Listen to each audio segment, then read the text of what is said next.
satu tetap sama. Dulu dari tanah, sekarang dari tangan. Lewat komentar, lewat gosip, lewat story yang dibagikan tanpa doa.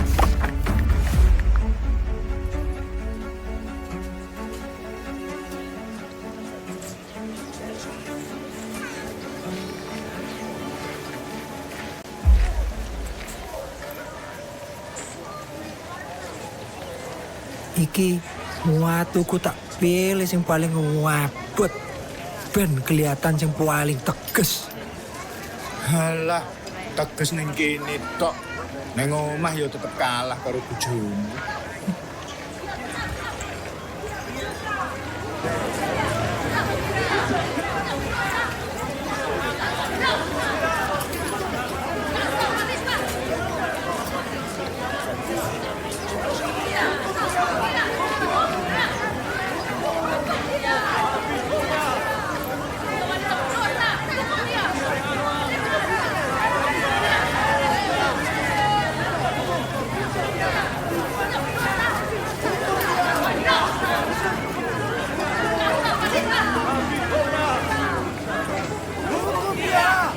Menurut hukum Musa, perempuan seperti ini harus dirajam.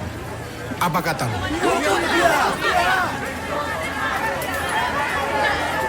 He, tapi nang di lanange. Aku krungune yo, jare nih brownies guys. Apa maneh brownies iku? Wis, ojo brownies ae. Fokus ning wedokan iki ae lho.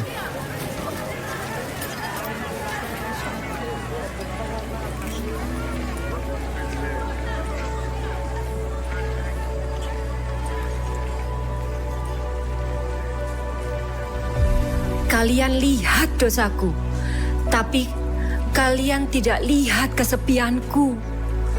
Kalian tahu kesalahanku, tapi kalian tidak tahu bagaimana aku dipatahkan. Aku cuma ingin dikasihi. Aku cuma ingin dianggap berharga. Dan sekarang, aku bahkan tidak dianggap manusia. Hari ini, aku bukan perempuan. Aku bukan anak.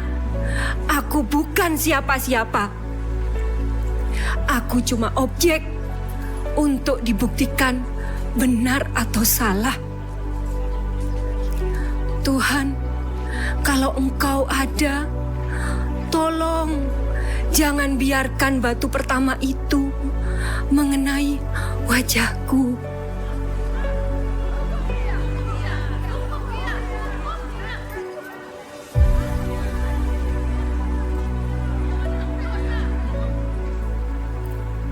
Barang siapa di antara kamu tidak berdosa, hendaklah ia yang pertama melemparkan batu.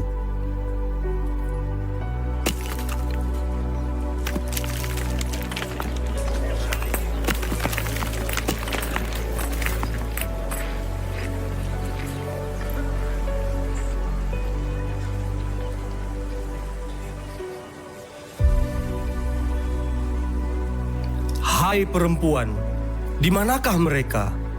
Tidak adakah seorang yang menghukum engkau? Tidak ada, Tuhan. Aku pun tidak menghukum engkau. Pergilah dan jangan berbuat dosa lagi.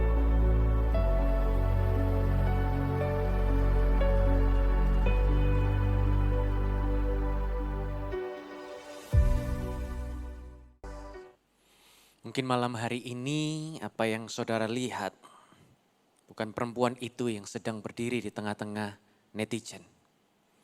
Mungkin ada dari saudara yang merasa bahwa itu saya. Kalau ada dari saudara hari ini yang sedang dihantui masa lalu. Kalau ada dari saudara yang merasa terlalu kotor untuk Tuhan bisa pakai.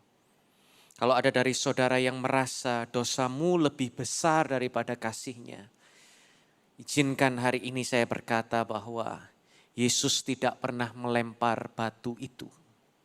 Dan dia juga tidak akan melempar batu itu hari ini bagi setiap kita.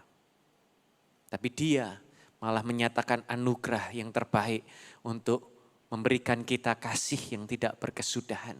Siapapun saudara, apapun keadaanmu, ketahui ada pribadi yang senantiasa mengasihi saudara. Yang setuju percaya katakan amin.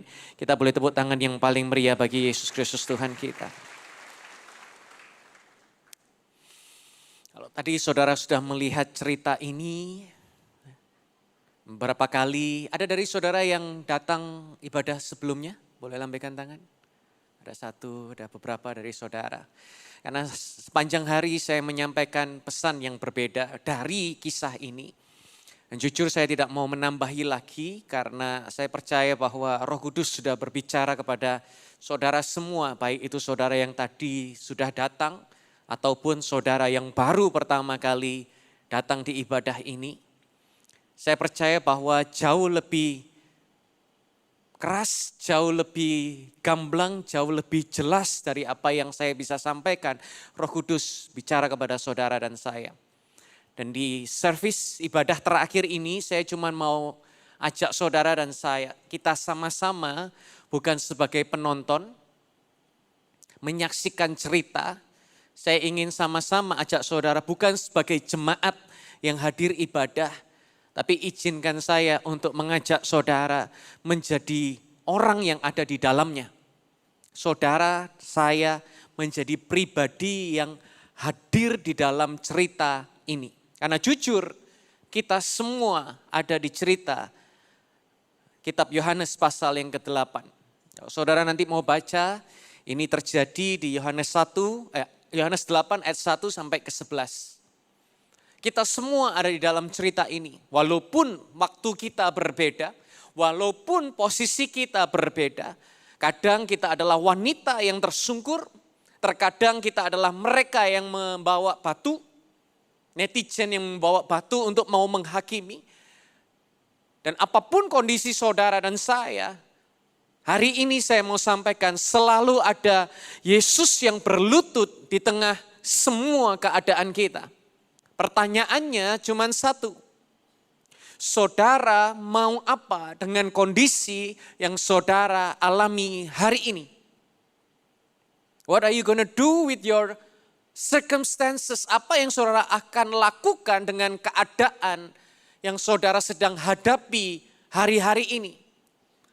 Yohanes 8 ayat yang ke-11. Saya akan baca satu ayat saja hari ini di kesempatan ini. Tetapi ini akan menyimpulkan semua rangkaian dari khotbah saya dari Ibrani 1, 2, 3 dan sekarang. Yohanes 8 ayat yang ke-11 di sana dikatakan, ia menjawab, tak seorang pun Tuhan. Maka Yesus berkata kepada wanita ini, aku pun tidak menghukummu. Engkau dapat pergi dan tidak berbuat dosa lagi. Ada satu kata yang menarik di sini. Yesus berkata, now go. Satu kata, pergilah. Ini bukan kata penutup. Ketika semua orang sudah pergi, batunya sudah diletakkan. Ketika semua orang sudah tidak ada yang menghakimi wanita ini. Ketika wanita ini menjawab, gak ada lagi yang menghukum aku Tuhan. Tetapi Yesus berkata, now go, pergilah. Itu bukan akhiran daripada cerita ini, tetapi pergilah itu sebagai kata pembuka.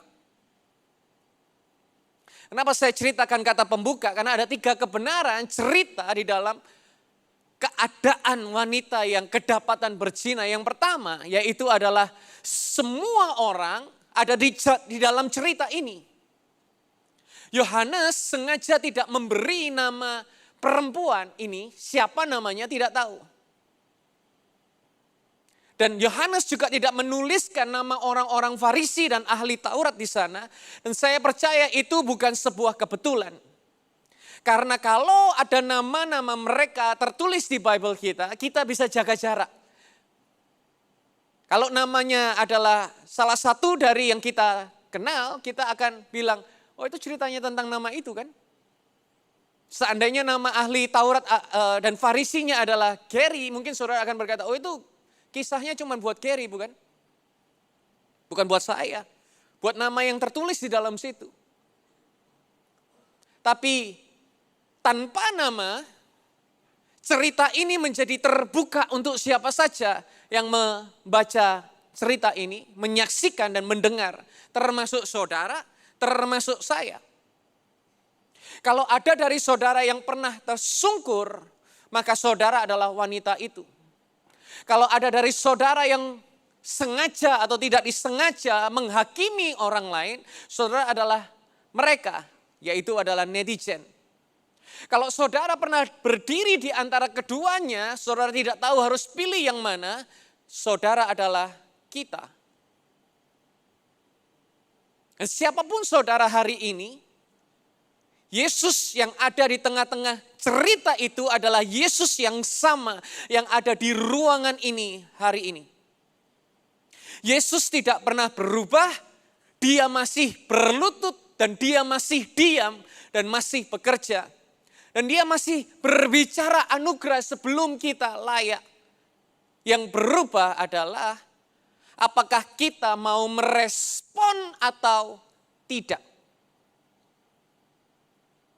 Saudara bisa mendengar cerita ini ribuan kali, ratusan kali, berkali-kali. Tapi pertanyaannya, saudara mau merespon atau tidak? Karena poin saya kedua yaitu pergilah itu bukan akhir tetapi awal. Yesus berkata, now go, pergilah. Ini adalah kalimat yang paling liberating yang pernah diucapkan. Bukan duduk di sini ya, buktikan dirimu ya. Bukan tunggu ya sampai kamu layak ya. Berapa banyak dari kita sering mendengar kalimat seperti itu? Tetapi Yesus berkata pada wanita ini, now go, pergilah. Artinya ada tempat yang bisa kita tuju dalam kehidupan kita. Artinya ketika Yesus berkata pergilah, ada masa depan yang menunggu setiap keadaan kita.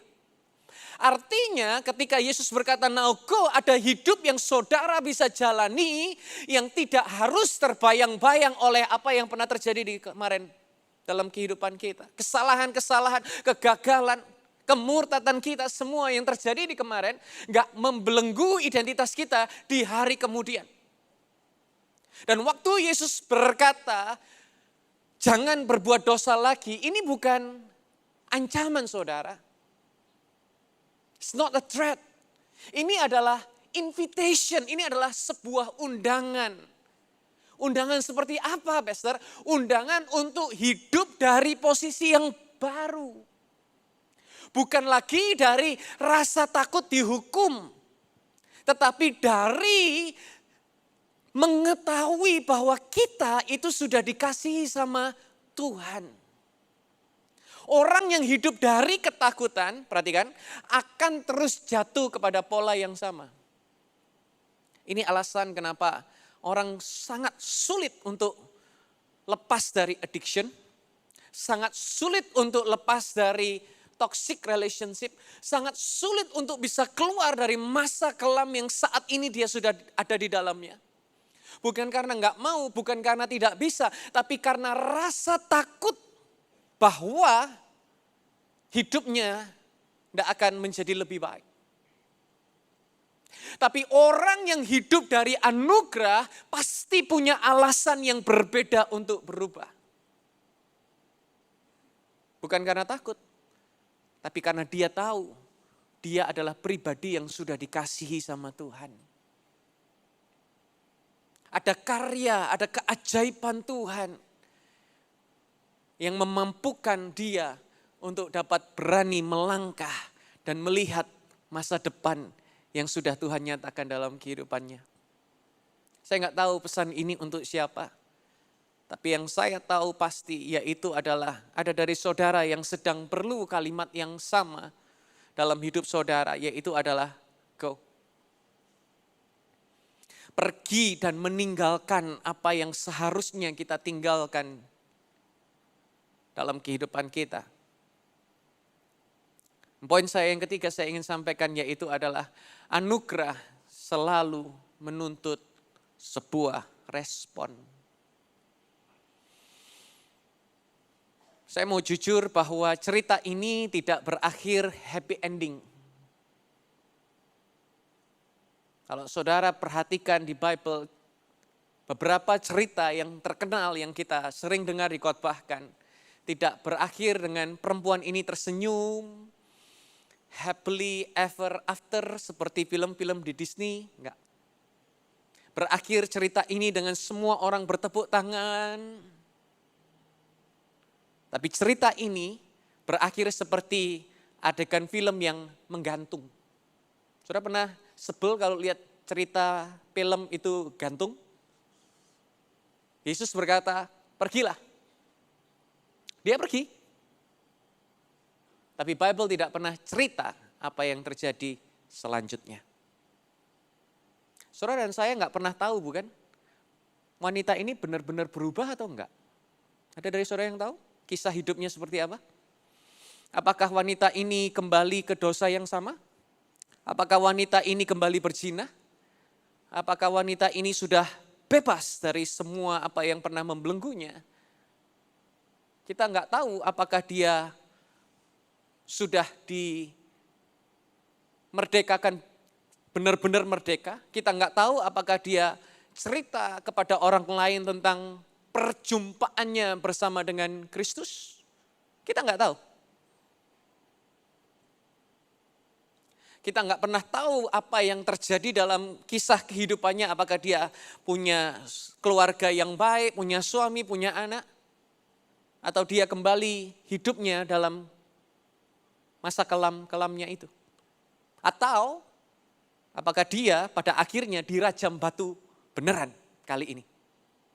Saudara dan saya nggak ada yang tahu. Dan saya percaya Yohanes sengaja tidak menulis itu. Perhatikan, karena bagian itu adalah bagian kita untuk kita tulis.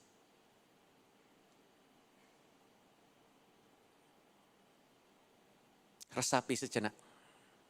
Karena bagian itu adalah bagian kita untuk kita tulis. Anugerah yang Yesus berikan detik itu nyata, gratis, seutuhnya, penuh. Tapi anugerah, perhatikan, tidak pernah membiarkan kita diam atau jalan di tempat. Never once in our life. Tidak pernah anugerah membuat kita diam atau berjalan di tempat. Tetapi anugerah selalu mengarahkan kita untuk go. Ini harus saudara pahami benar-benar karena ini inti sehari yang benar-benar saudara harus pahami. Perhatikan, ada kata pergilah.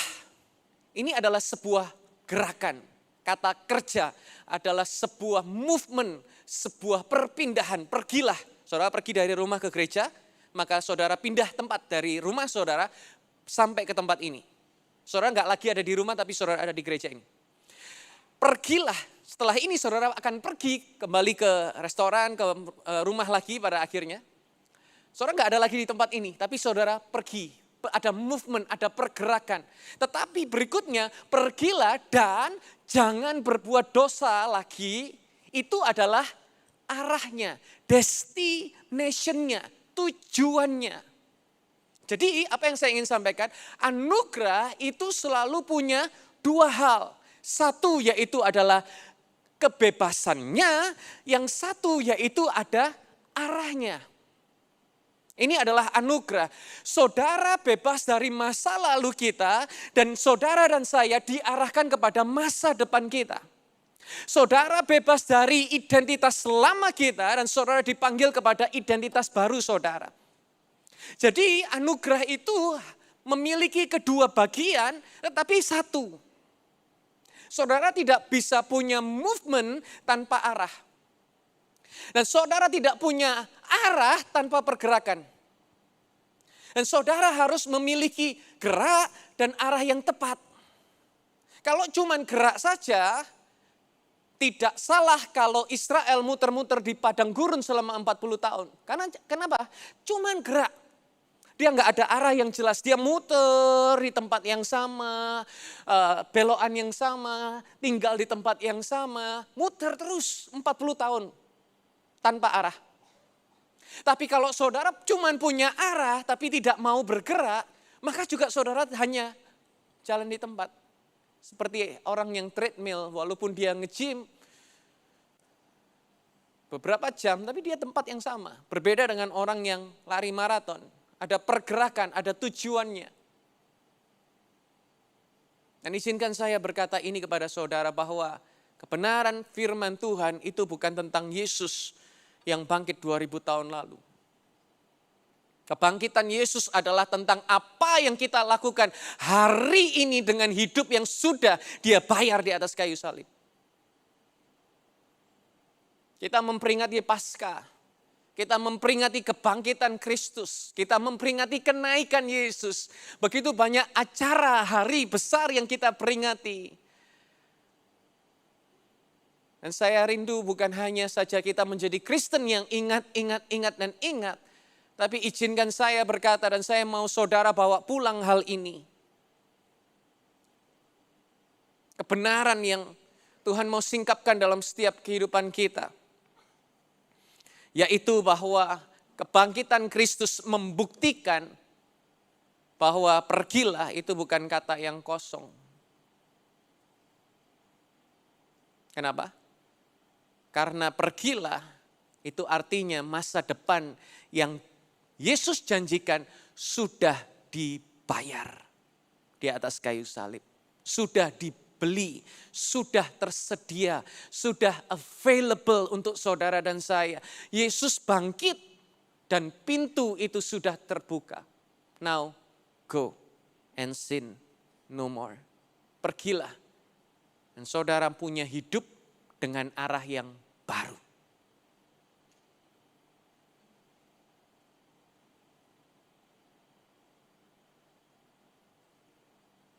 Karena ini menjadi sangat penting dalam kehidupan kita sebagai anak Tuhan, duta Kristus.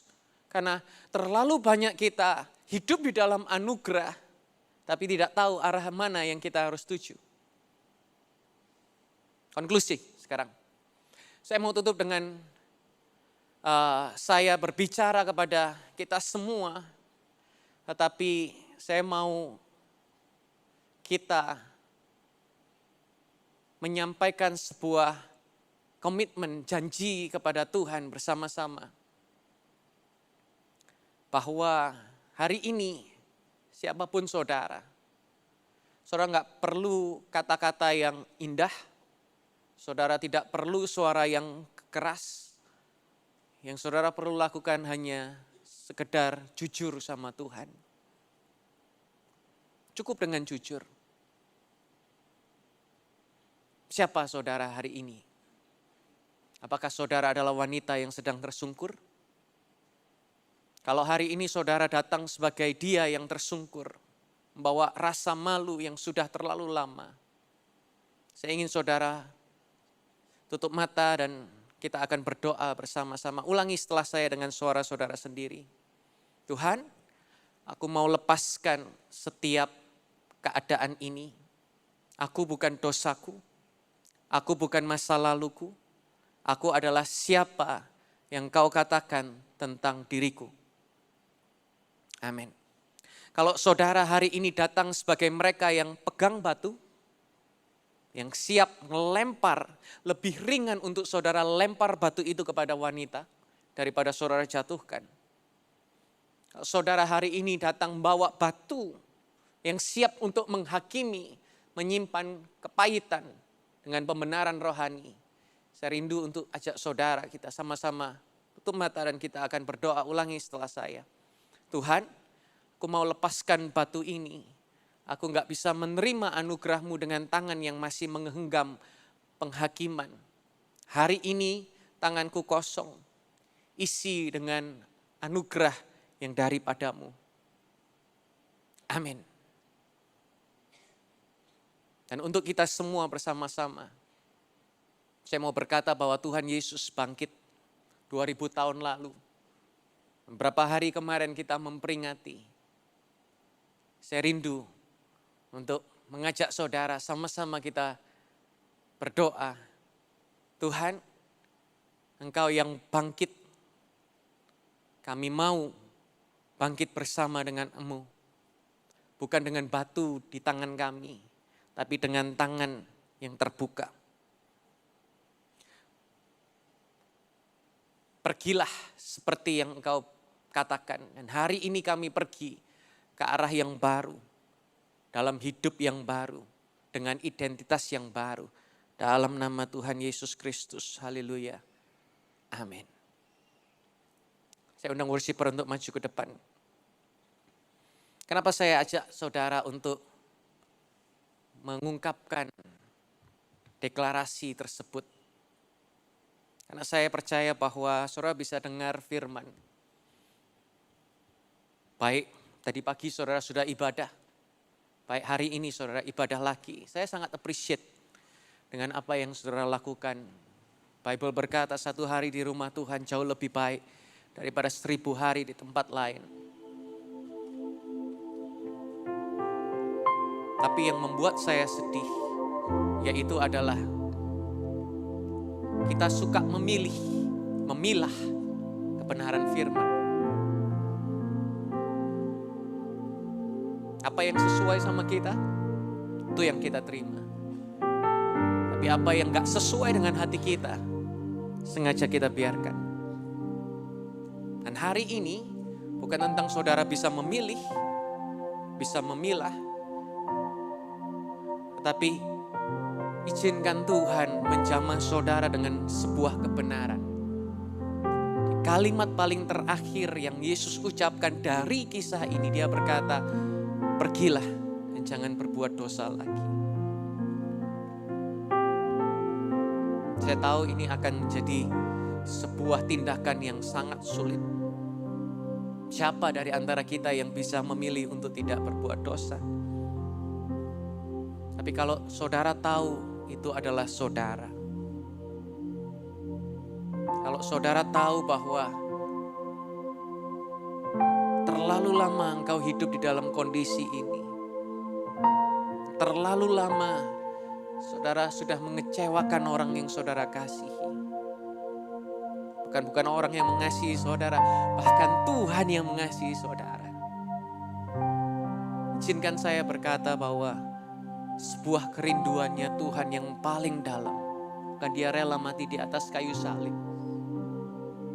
Untuk memastikan saudara benar-benar memiliki kehidupan yang merdeka. Gereja ini salibnya sampai 2 saudara. Supaya apa? Kurang apa lagi kita ngingat karyanya Kristus di atas kayu salib.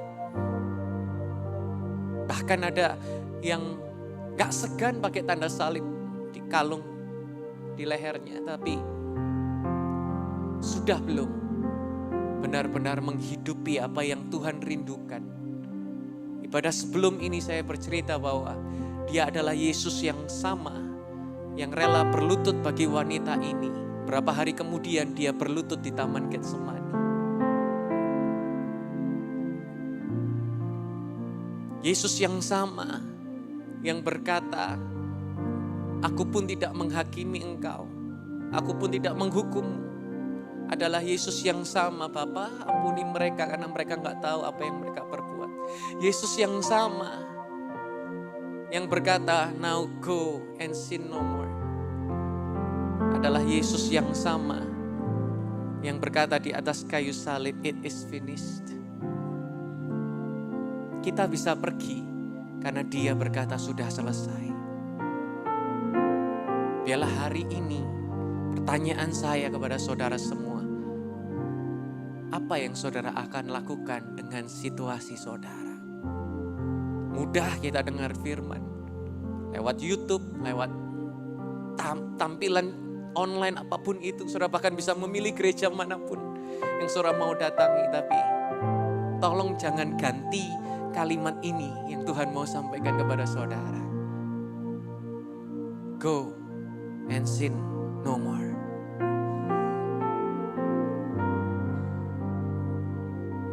Saya terlalu percaya bahwa Tuhan rindu untuk melihat kita menuliskan akhir dari cerita kehidupan kita dengan cerita anugerah, dengan cerita kemenangan, dengan cerita mujizat, dengan cerita masa depan Tuhan sediakan bagi saudara dan saya.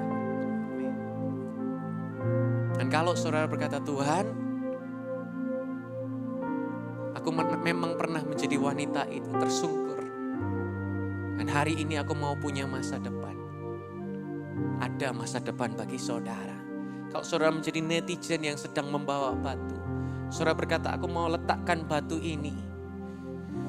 Tuhan juga mau berkata, ada masa depan bagimu. Apapun situasi saudara, apapun keadaan saudara, Yesus selalu ada di tengah-tengah kehidupan kita. Dan Dia Immanuel. Dia adalah Tuhan yang mengasihi. Dia Tuhan yang mengubah setiap kehidupan kita. Dan hari ini Dia tetap mengasihi saudara. Yang setuju katakan amin.